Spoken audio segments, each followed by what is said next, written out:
When I was 3 years old, my parents got killed by my so-called godfather.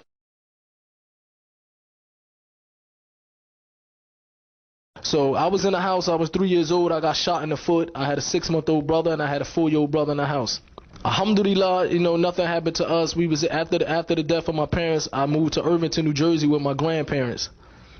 The people that killed my parents, they was from a group of people called the Nation of Islam. So at this time, when I moved to my grandmother, they was Christians. So I kind of, of course, my mother and father, being that when they passed away, I was young. I had no influence and no teachings of Islam. So I was raised with my grandparents they was Christians. They was Christians. So eventually they started preaching Christianity and trying to force it upon us.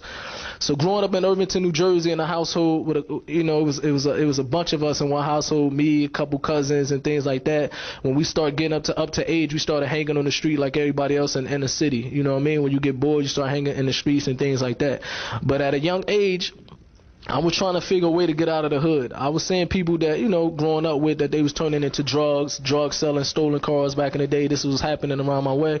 But I always wanted to get away from this lifestyle and get out of there. So one of the things I started doing, I started writing. And one of the persons that inspired me, we had a family friend by the name of Queen Latifah. So when she used to come over the house, I used to see her come over the house, man. And then a couple months later, or a year later, I heard on the radio. So when I heard on the radio, I said, man, she was just in my living room. She made it. I think I could make it. Let me just start getting serious with writing and things like that. So I started getting serious, even to the point like I started performing at the local areas, the local house parties in my neighborhood, and just rapping on the block and things like that, man. Rapping for $1 here, brothers giving me $1 here, $2 here to say raps for them. But when I started getting serious, I had a childhood friend by the name of Gaddafi. This is the half brother of Tupac. And from a childhood friend, when we grew up, we lost contact with each other. So a couple years later, when I became a teenager, I ran into his mother out here in Newark, and I asked about Gaddafi. I said, "Where's Gaddafi?" She told me that Gaddafi is living in Atlanta now, and he also does rap music. And I told her, I said that's cool because I'm trying to do rap music. She said, as a matter of fact, Gaddafi got a brother named Tupac.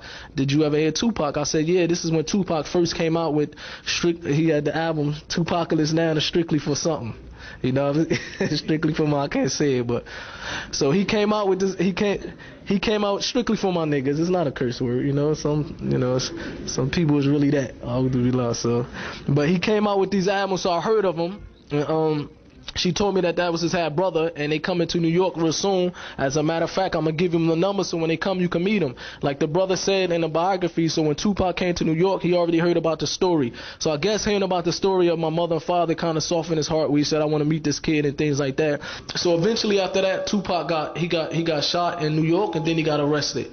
So when he got arrested in New York, I was still down in Atlanta.